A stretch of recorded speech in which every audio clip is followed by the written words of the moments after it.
Good morning friends, welcome back to your channel my cute home garden. तो क्या आप जानते हैं कि मिट्टी को भी जो है वो रेस्ट की ज़रूरत होती है।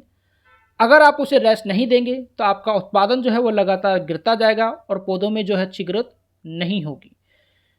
और लगातार एक ही मिट्टी में बिना किसी रेस्ट के जब आप पौधे लगाते हैं तो उसकी न्यूट्रिशन वैल्यू लगातार कम होने लगती है। तो आज मैं आपको बताऊंगा कि कैसे आप अपनी पुरानी मिट्टी को नया सा बना सकते हैं और कैसे उसके न्यूट्रिशन वैल्यू को जो है वो बढ़ाया जा सकता है, ताकि प्लांट की जो अच्छी ग्रोथ है वो उसके अंदर हो सके और आपका उत्पादन भी बढ़ सके। तो ये गमला मैंने लिया है, इसके अंदर से मैंने अभी प्लांट को रिमूव किया है। खासकर जो सीजनल प्लांट हम उगाते हैं जिनका लाइफ स्पैन फिक्स होता है उनकी मैं बात कर रहा हूँ, क्योंकि परमानेंट प्लांट तो हमेशा उसी में रहते हैं। तो उनके बारे में बार बार बताऊंगा कि उसकी न्यूट्रिशन वैल्यू को कैसे बढ़ा सकते हैं। तो गमले में जैसे आप प्लांट निकाले वैसे ही उसके अंदर दूसरा प्लांट बिल्कुल भी ना लगाएं, उसकी मिट्टी को जो है वो बाहर निकाला जाए।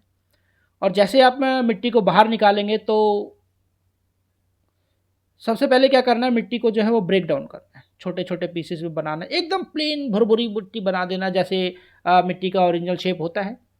जो भी डले मोटे मोटे हैं उन सभी को जो है आपको हटाना पड़ेगा। एकदम बारीक कर लेंगे मिट्टी को तोड़ के, जैसे भी जो भी आपके पास टूल हो। मेरे पास करनी है ईंट से कर सकते हैं, छोटी ईंट से कर सकते हैं, जो भी आपके पास अवेलेबल हो। तो छोटा छोटा कर देना जो है वो बहुत ज़्यादा ज़रूरी है। जब आप इसको ब्रेक कर लेते हैं तो सबसे पहला जो इम्पोर्टेंट काम है, कम से कम 2 से 3 दिन तक एक कड़क धूप के अंदर आपको अपनी मिट्टी को जो है वो सुखाना पड़ेगा।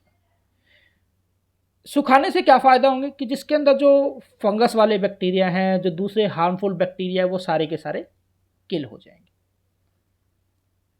और आपकी मिट्टी जो है वो दोबारा एक नई मिट्टी की तरफ जो है वो बढ़ने लगेगी। तो 2 से 3 दिन तक कड़क धूप में सुखाए। और ये काम कोशिश हो तो गर्मियों में ही कीजिए, क्योंकि गर्मियों में जो धूप होती है वो ज़्यादा रहती है और सन की जो अल्ट्रावायलेट रे है वो हार्मफुल बैक्टीरिया को किल करने में काफ़ी हेल्प करती है।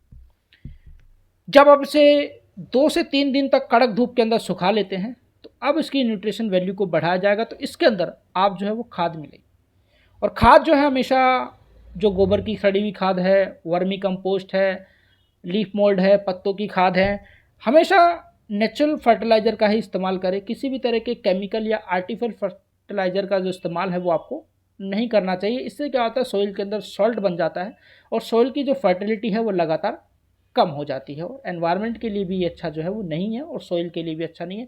तो कोशिश करें कि हमेशा जब भी सॉइल को नया बनाए, नए तरीके से तैयार करें, तो हमेशा ऑर्गेनिक फर्टिलाइज़र का इस्तेमाल ही जो है आपको करना चाहिए। और फर्टिलाइज़र डालने के बाद अच्छी तरीके से जो है इस फर्टिलाइज़र को आपको इसके अंदर मिक्स करना बहुत ज़्यादा ज़रूरी है।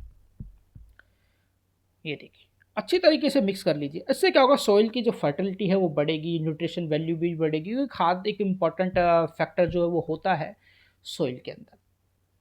अच्छी तरह से मिक्स कर लेंगे और जब आप इसके अंदर मिक्स कर लेंगे तो दोबारा से 1 दिन के लिए एक कड़क धूप में इसको जो है वो सुखा देंगे। इससे क्या होगा, सॉइल के अंदर जो भी मॉइस्चर है, जो हमारा मान लो जो खाद ली थी उसमें कोई बैक्टीरिया है, कोई फंगस वाला बैक्टीरिया है, तो वो भी हट जाएगा। तो धूप का ये फ़ायदा हो जाता है। जब आप इसको मिला ले, खाद को सुखा ले, ये देखिए अच्छी तरह से इसको जो है वो मिक्स करना बहुत ज़्यादा ज़रूरी है। तो अब इसकी जो न्यूट्रिशन वैल्यू है वो लगातार जो है वो बढ़ती चली जाती है। ये देखिए, और मिट्टी को एकदम भरभरा जो है आपको बना के रखना चाहिए। अब आपकी मिट्टी तैयार हो चुकी है तो आप इसे गमले में भर लीजिए, और अब ये पूरी तरह से तैयार है। इसके अंदर नया पौधा आप उगा सकते हैं। प्लांट की जो ग्रोथ है वो बहुत अच्छी रहेगी और ओवरऑल हमारा प्लांट जो है वो भी काफ़ी हेल्थी रहने वाला है। तो उम्मीद करूँगा कि ये वीडियो आपको पसंद आया होगा। अगर आपको ये वीडियो पसंद आता है तो इसे लाइक कीजिए, कमेंट कीजिए, शेयर कीजिए और चैनल को सब्सक्राइब करना ना भूलें। Thanks for watching my video and we will meet in next video.